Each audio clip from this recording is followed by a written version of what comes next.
Coloradans voted for free lunch for school kids. Free comes with a bill. Now the state has a math problem. Perhaps politicians thought having a Taylor Swift-themed party for their big announcement would keep us from fact-checking it. But you know our style. Denver City Council wants more details on how the city plans to spend tens of millions of dollars on migrants. I don't think we need to be operating in crisis all the time. And CU wrestles with what is free speech, especially when it's highly controversial and coming from the university itself. That's tonight on Next.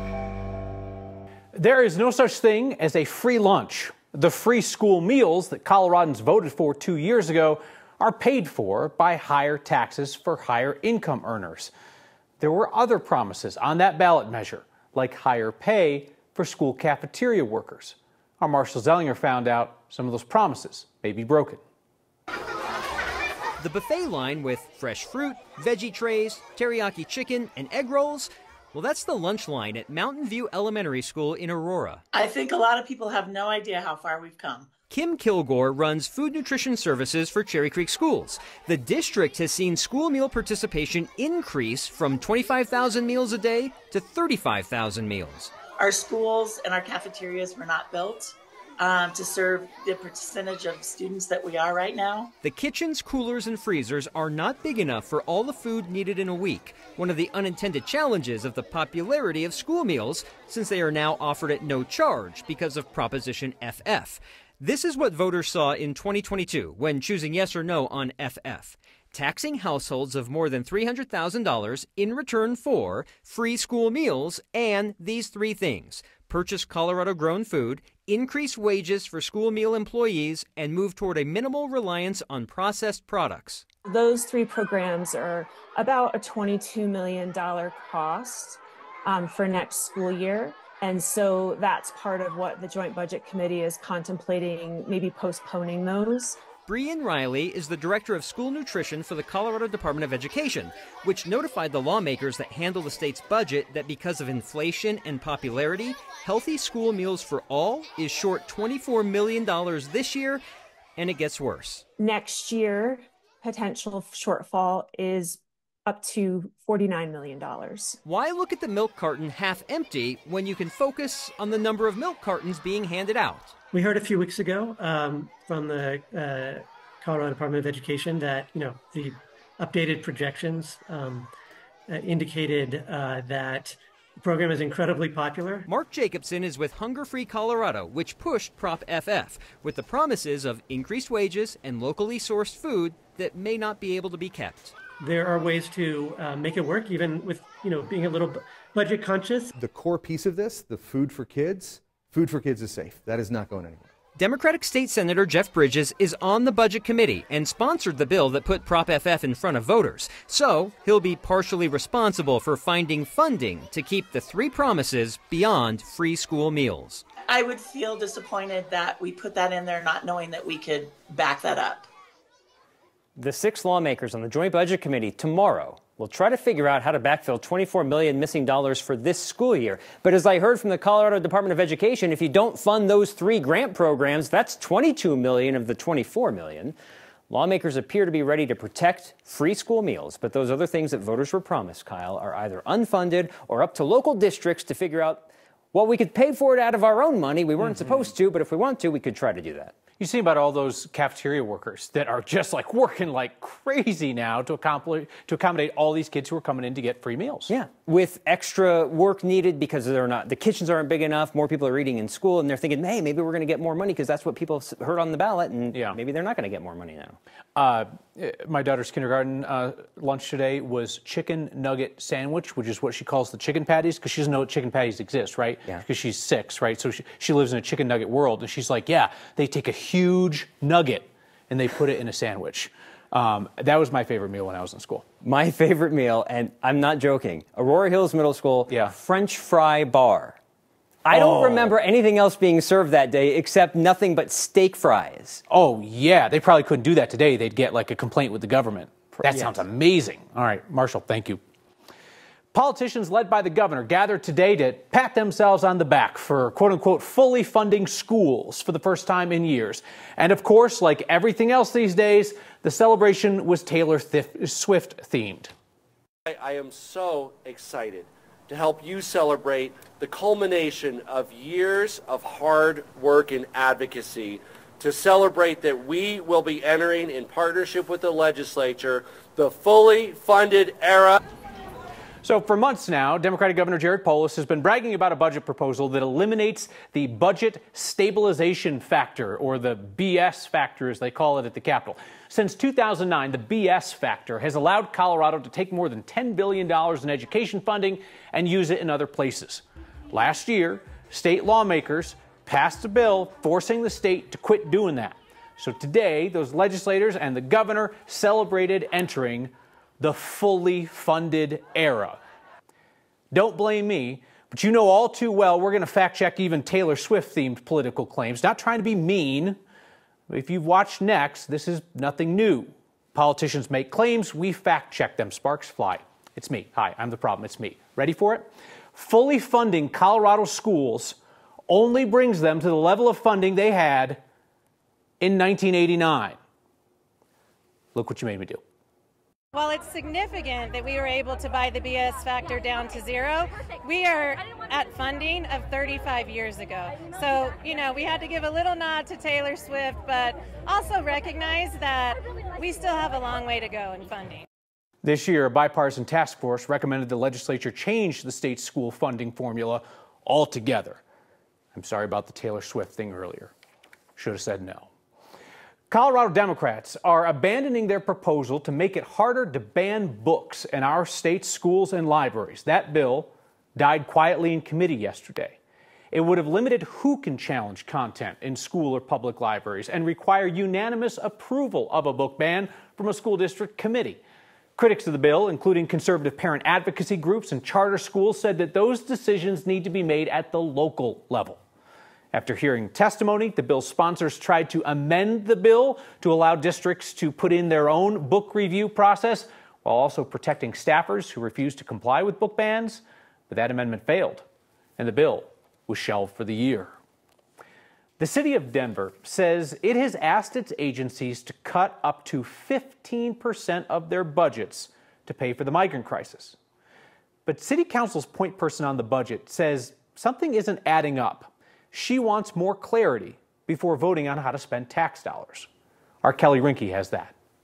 Denver's migrant crisis may not be as expensive as the city thought. $120 million the city now projects, down from $180 million. We have some exciting updates to share. Department of Human Services on Wednesday updated City Council on the costs, but the numbers didn't make much sense to Council Member Stacey Gilmore. I'm trying to make sure how we're tracking because we haven't received a spreadsheet. I don't have any way beyond these PowerPoint presentations, documentation-wise, how you're calculating the numbers. She's questioning the math before council will have to vote on setting aside millions of taxpayer dollars to help migrants. I need more specificity around how we're arriving at these numbers to be able to vote on this come April. Today, Gilmore told us she wants a more detailed cost breakdown as departments look at budget cuts. Denver's asked agencies to cut up to 15%. The mayor's office thinks it could be less due to lower projections. And now he's still trying to get to $120 million. That's a significant percentage of agency budget. And without a spreadsheet, I'm doing back of the napkin math myself to try to figure this out. The mayor's office says it's reviewing budgets with department leaders, and they expect to share more numbers in April. We still need to make sure that that math is mathing to make those good decisions. Councilmember Gilmore is confident the city will be able to find $120 million with those budget cuts. She's more concerned the public didn't really weigh in on this process. City says no one knows the budgets more than the department leaders. Yeah, I think part of this, and you hear her echo this, and we hear it from Next viewers, we hear it from citizens, is that all of this is happening on an emergency basis, right? I don't think anybody would deny it is an emergency. And then you've got the homelessness crisis, also on an emergency basis. And the numbers by the hundreds of millions are just flying by. I mean, we're talking about a lot of money here, right? I think she's kind of like having this message of like, let's pump the brakes and like figure out where we're going to get this money and how we get this money. She just really wants that transparency before she makes that vote. Well, that's a shared value here. Certainly, we want people to know where their money is going. Kelly Rinke, thank you. Your generosity broke the internet last night. I mean, not the whole thing, that's good. But specifically the part where community leaders in Douglas County are trying to raise money to build a memorial to Kendrick Castillo, the young man who gave his life stopping the STEM School Highlands Ranch shooting. Because the website crashed last night during our program, I promised you here that we would bring back this week's Word of Thanks microgiving campaign tonight, so you can see the QR code and the text to give. So despite the website troubles, here's the deal. Next viewers have already covered the entire cost of installing a memorial to Kendrick Castillo at Civic Green Park near his school. Now, every dollar we raise will go to start a memorial scholarship in his name. His family intends it to help students who excel at robotics, which were a huge passion for Kendrick. Scan the QR code on your screen, text the word THANKS to 303-871-1491 to get that link to donate. You blew past the $30,000 goal to build the memorial, even with the website trouble. So now we are on to the second part, building the scholarship fund in remembrance of the young man who was a hero to his classmates and his community. We should be willing to associate our names with our ideas. A CU Regent wants to change the university's speech policies after CU Boulder staff posted a controversial statement about Israel. And the Denver Art Museum is rethinking its collections with a focus on what they have permission to keep. That's next.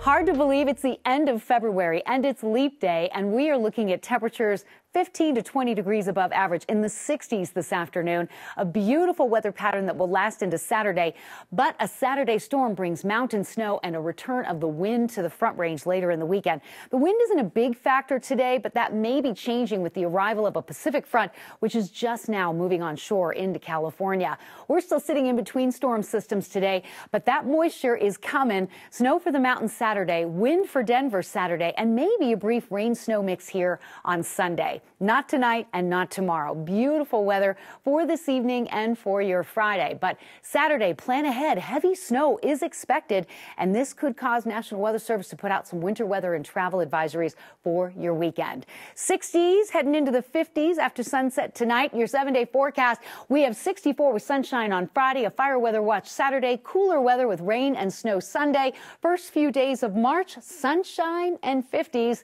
Not too shabby. College campuses have long been at the center of the debate over free speech, especially now with the tension over the Israel-Hamas conflict. Our Aaron Adelson explains how a CU Regent is pushing to change the free speech rules, in particular for the University of Colorado's website. If a university department wants to publish their thoughts, yes, Republican CU Regent Mark Van Driel wants a policy requiring the authors to write that their statement does not represent the university's views. So we want to do better for our community. The issue came up due to this statement published by the CU Boulder Ethnic Studies Department 2 weeks after Hamas attacked Israel and Israel retaliated. Among other things, it called on the Jewish state of Israel to undergo, quote, decolonization, which in this context, the Anti-Defamation League considers anti-Semitic. The department published the statement on its university website without any signatures from the authors. That's another change Van Driel wants. We should be willing to associate our names with our ideas. We should have contact information. And that's not about any particular standard. That's about like just core to what a university can be about. Van Driel and retiring CU Boulder Chancellor Phil DiStefano both called the department's statement anti-Semitic. Absolutely, it was anti-Semitic. My personal opinion was that it was anti-Semitic. When DiStefano talked with 9 News in December, he said that's okay. A department can use the public university's website to publish what he called anti-Semitism. Yes, I believe that, through academic freedom, they're able to make that statement. Van Driel disagrees, in part because he says the free speech policies protect people's speech, not departments or anonymous statements. He also says even if you put your name on statements, you can't use the university's website to just publish anything you want. It's not my belief that you can use the university resources, university website, to disseminate hate. CU's Office of Institutional Equity and Compliance currently enforces these policies when it gets complaints. If an employee violates the policies, right now a spokesperson says discipline can range from training to termination. We have a lack of clarity over what happens when people break our policy, but it doesn't rise to the level of something that we've previously said is a certain level of offenses. Van Driel wants the consequences to be more clear. He also wants regents to be more transparent about the inclusive campus environment they want. And I think Colorado deserves that. His ideas will be part of a Regents Committee meeting later this month. We are working on this. For Next, Aaron Adelson. Perhaps you're curious why we only heard from one of the many regents about this issue. We asked every CU regent to sit down and talk about free speech, and this in particular. Van Driel was the only one willing to go on camera. We also reached out to the ethnic studies faculty and didn't hear back. And building trust is the key element in this whole process. Museums are on federal notice to give indigenous people more of a say about how their artifacts are displayed. The Denver Art Museum says they're ahead of the curve. Museums across the country are looking at their collections with new eyes. An updated federal rule requires them to consult with indigenous communities to get approval before they display certain artifacts. The Denver Art Museum and the tribal historians they work with say they've been doing this work for decades. And I can tell you all of the beautiful artifacts in these collections, but I can't explain the beauty of it till you see it yourself. And that's the reflection of our people. My name is Gordon Yellowman Sr. I'm a member of the Cheyenne-Arapaho tribes, and I currently serve as the tribal historian for the Culture Resource Program. The Denver Art Museum has always put a primary focus on working directly with Native communities, and for the past nearly 100 years now, we have been focused on collecting indigenous arts. Well, back in 1990, George Bush had signed a law called the Native American Graves Protection and Repatriation Act. The acronym for that was NAGPRA. On January 12th of 2024, the new regulations for NAGPRA went into effect. It's a change, and it's going to have impacts that's going to be positive and negative. Museums have an extra level of responsibility to work with tribes, to learn from them, to get information from them, and also to listen to them. So if they request that something is not exhibited, then we will honor that request. I hope that this new regulation and this new revisions to the law doesn't become a barrier, but actually a way to open that gate to these collections and a way to understand them. You got to go in this together, and you got to go in this collectively. And there's a lot more work that needs to be done, and these regulations will help guide us in that work. The Denver Art Museum says since the new rules took effect, they've only removed one display. As they describe the situation, out of abundance of caution. We're back here with your feedback, hand delivered by Marissa. We don't email around here, we hand deliver. High class. Sorry about returning to yesterday's Word of Thanks campaign during this program. We felt so bad last night when the website crashed and donations weren't able to go through, but not everybody minded. Jen wrote in to say, it is our daily reminder of the good in the world. Denise said, can you give us a total for everything we've raised through Word of Thanks for the Kendrick Castillo Fund? Absolutely. I refreshed it before I came up here. It was $47,000. So that's $30,000 to completely pay for the memorial that's going in the park, $17,000 to start the scholarship fund. And that's not even counting your monthly donations. Last month, every nonprofit we featured got a check for another $8,000. You have created a tremendous force for good.